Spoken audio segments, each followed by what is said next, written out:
ഒന്ന് രാജാക്കന്മാർ രാജാക്കളിൻ പുസ്തകം 19-ാം അധ്യായത്തിലെ 19-ാമത് അധികാരത്തിലെ 1 മുതൽ 5 വേഗത്തിൽ വായിച്ചേ. 1 മുതൽ 5 വരെ വേഗത്തിൽ സ്പീഡ് വായിച്ചേ. எலியா செய்த எல்லாவற்றையும் அவன் தீர்க்கதரிசிகள் எல்லாரையும் பட்டயத்தாலே கொன்று போட்ட செய்தி அனைத்தையும் ஆகாப் ஏசபேலுக்கு அறிவித்தான். அப்பொழுது ஏசபேல் எலியாவினிடத்தில் ஆள் அனுப்பி அவர்களில் ஒவ்வொருவருடைய ஒரு சூரிய செடியின் கீழ் படுத்துக்கொண்டு நித்திரை பண்ணினான். அப்பொழுது ஒரு தூதன் அவனை தட்டி எழுப்பி அப்போது ஒரு தூதன் அவனை தட்டி எழுப்பினான். பண்ணு என்றான். அவன் விழித்து பார்க்கிற போது இதோ தலையில் சுடப்பட்ட அடையும் ஒரு பாத்திரத்தில் தண்ணீரும் அவன் தலைமாட்டில் இருந்தது. அடுத்திருக்கிறவரை கை கொடுத்துட்டு பாருங்க. பக்கத்துல உள்ளவங்க கையை பிடிச்சு சொல்லுங்க. If you are prophet, நீங்க தீர்க்கதரிசியா? If you are anointed one, நீங்க அபிஷேகம் பண்ணப்பட்ட நபரா? உறக்க குளிய கழிச்சு உறங்கണ്ട. தூக்க மாத்திரை போட்டுலாம் தூங்க வேண்டாம். Praise the Lord. ஆமென். உறக்கത്തിന് വേണ്ടി ഇഞ്ചക്ഷൻ എടുക്കണ്ട. தூக்கத்துக்காக இன்ஜெக்ஷன் எடுக்க வேண்டாம். ஏலியாவும் பீட்டரும் செய்யும். எலியாவும் பேதுரும் ஒன்று போலதான். 1 രാജാക്കന്മാർ 19-ഉം 1 രാജാക്കൾ 19-ാമത് അധികാരവും അപ്പോസ്തല പ്രവൃത്തി 12 സെയിം ആണ്. അപ്പോസ്തല നടപടികൾ പുസ്തകം 12-ാമത് അധികാരവും ഒன்று പോലதான். റോമ കാരാഗൃഹത്തിൽ പീറ്ററിനെ രണ്ട് പ്രാവശ്യം വിളിച്ചിട്ടാണ് എണീറ്റത്. ആമേൻ. റോമ சிறைச்சாலையில பேதுருவை 2 முறை தட்டி எழுப்பினதுக்கு அப்புறம் தான் இத பேதுரு எழும்பினா. ஏலியாவை எணீட்டப்போ எலியா எழும்பின போது அடிபொலி ஃபுட், பயங்கரமான அருமையான உணவு. சென்னை லாங்குவேஜ்ல வேற லெவல் ஃபுட். சென்னை பாஷையில சொன்னா வேற level food. Praise the Lord.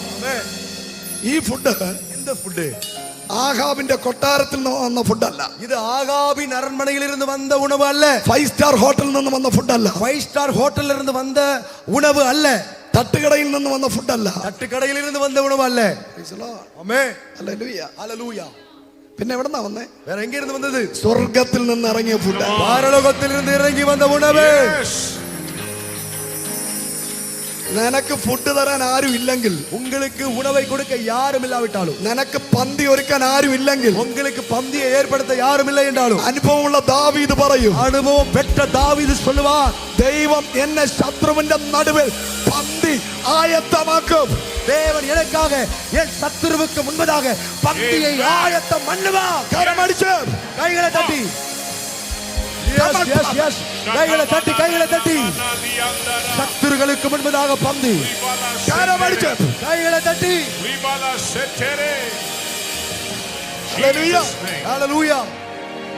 ദൂതൻ കൊടുത്ത ആഹാരം, ദൂതൻ കൊടുത്തതാണ് அந்த ஆகாரம், ദൂതൻ കൊടുത്ത വെള്ളം, ദൂതൻ കൊടുത്ത തണ്ണീർ കെരീത് തോട്ടിലുള്ള വെള്ളമല്ല. അത് കേരീത്ത് ആற்றங்கரையில ஓடின தண்ணீர் அல்ல. അത് ഏലിയാവ് തന്നെ കുടിച്ചു തീർത്തു. அது எலியாவே குடித்து வற்றிமுக பண்ணிட்டா. ഇത് സ്വർഗ്ഗത്തിലെ ജീവജലം, இது பரலோகத்தின் ஜீவ தண்ணீர். അത് തിന്ന് കുടിച്ചവൻ, அதை புசித்து குடித்தவன் 40 രാവും 40 പകലും 40 இரவும் 40 பகலும் ക്ഷീണിക്കാതെ ഓടി, சோர்ந்து போகாமல் ஓடினார். ഒരിടത്ത് പോലും നിൽക്കാതെ, ஒரு இடத்துல கூட நிக்காம ദൈവത്തിന്റെ പർവ്വതമായ தேவ பர்வதம் என்ன படுகிற ഹോരേബ് വരെ ഓടി. ஓரே பர்வதம் வரை ஓடினார். വിശ്വസിക്കുന്നവർ കരമടിച്ചു പറ. விசுவாசிக்கிறவர்கள் கைகளை தட்டி சொல்லுங்க, നിനക്ക് ഫുഡ് തരുന്ന ഏഞ്ചൽ, உங்களுக்கு உணவை கொடுக்கக்கூடிய தூதர்கள். കരമടിച്ച് கைகளை தட்டி. ദൈവദൂതൻ തരുന്ന ഫുഡ് കഴിച്ചാൽ, தேவன் தூதர் கொடுக்கக்கூடிய உணவை சாப்பிட்டால் നിനക്ക് ക്ഷീണം വരത്തില്ല. உங்களுக்கு சோர்வு வராது. നിന്റെ മിനിസ്ട്രിയുടെ സ്പീഡ് കൂടും. ஊழியத்தின் வேகம் அதிகரிக்கும். നിന്റെ അനുഗ്രഹത്തിന്റെ സ്പീഡ് കൂടും. உங்க ஆசீர்வாதத்துக்குரிய வேகம் அதிகரிக்கும். നിന്റെ വളർച്ചയുടെ സ്പീഡ് കൂടും. உங்க வளர்ச்சியினுடைய வேகம் அதிகரிக்கும். ഹല്ലേലൂയ. ഹല്ലേലൂയ.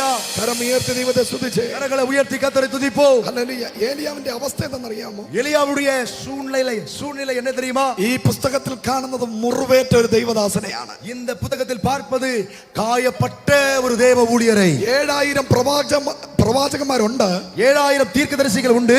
ഒരുത്തം പോലും ഹെൽപ്പിന് വന്നില്ല. ஆனா ஒருவர் கூட உதவிக்காய் வரவில்லை. ആമേൻ. സകലരും ഒറ്റപ്പെടുത്തി, எல்லோரும் தனிமைப்படுத்தினார்கள். ഒരു പ്ലാറ്റ്ഫോം ഇല്ല, ஒரு பிளாட்ஃபார்ம் இல்ல, ശുശ്രൂഷിക്കാൻ ഇടമില്ല, ஊழியம் செய்ய விடவில்லை, இடமில்ல, തന്നെ കാണാൻ ആരും വരുന്നില്ല, தன்னை பார்ப்பதற்கு ஒருவர் கூட வருவதில்லை. ഏലിയാവ് പറഞ്ഞു, எலியா சொன்னார், എനിക്കും ആരെയും കാണാൻ താല്പര്യമില്ല, நானும் யாரையும் பார்க்க விரும்பல. ഹല്ലേലൂയ. ஹல்லேலூயா. നിരാശയുടെ ഇടയിൽ ஆமென். அந்த கவலையின் நடுவிலே ആമ ഇരുന്ന ഏലിയാവിന്റെ അടുക്കൽ இருந்த எலியாவின் நடுவிலே ആമേൻ സ്തോത്രം ദൂതൻ ഇറങ്ങി വന്നു. தூதன் இறங்கி வந்தார். Praise the Lord. ஆமென். ഇന്ന് രാത്രികാലം വിശ്വസിക്കുന്ന എത്ര പേരുണ്ട്? இரவுல விசுவாசிக்கிறவர்கள் எத்தனை பேர்? ഹല്ലേലൂയ. ஹalleluya. ഇന്ന് രാത്രി ആരുമില്ലാതെ വേദനിച്ചിരിക്കുന്ന നിനക്ക് വേണ്ടിയിട്ട് இந்த இரவிலே யாரும் இல்லாமல் வேதனையோடு இருக்கிற உங்களுக்காக ഒരു ആശ്വാസ വാക്ക് പോലും പറയാനില്ലാത്ത ஒரு നിനക്ക് വേണ്ടിയിട്ട് ஆதரவான வார்த்தையை கூட சொல்ல முடியாது இருக்கிற உங்களுக்காக നിന്നെ സമാധാനപ്പെടുത്താൻ പോലും ആരുമില്ലാത്ത നിലയിലിരിക്കുമ്പോൾ ஓ உங்களை சமாதானப்படுத்த முடியாத அளவுக்கு நீங்கள் இருக்கும்போது ദൈവത്തിന്റെ ദൂതൻ ഇറങ്ങി വരാൻ പോവാ.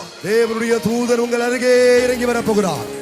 അടുത്തിരിക്കുന്നവരെ കയ്യെ കൊടുത്തിട്ട് പറഞ്ഞേ, பக்கத்துல உள்ளவங்க கையை பிடிச்சு சொல்லுங்க, മുറിവേറ്റ ദൈവദാസന്മാർ காயப்பட்ட தேவனுடைய ஊழியர்கள் ரொம்ப டேஞ்சரஸ், அவங்க ரொம்ப அபாயம், ரொம்ப டேஞ்சரஸ். அவங்க ரொம்ப ஆபத்து. നിനക്ക് മുറിവ് വന്നിട്ടുണ്ടെങ്കിൽ உங்களுக்கு காயம் ஏற்பட்டிருக்கும் என்றால் യു ആർ ഡേഞ്ചറസ്. நீங்க அபாயமானவர். കരങ്ങളെ അടിച്ച് ദൈവത്തിന് സ്തോത്രം പറഞ്ഞു கரங்களை தட்டி கர்த்தரை துதிப்போம். ஹalleluya.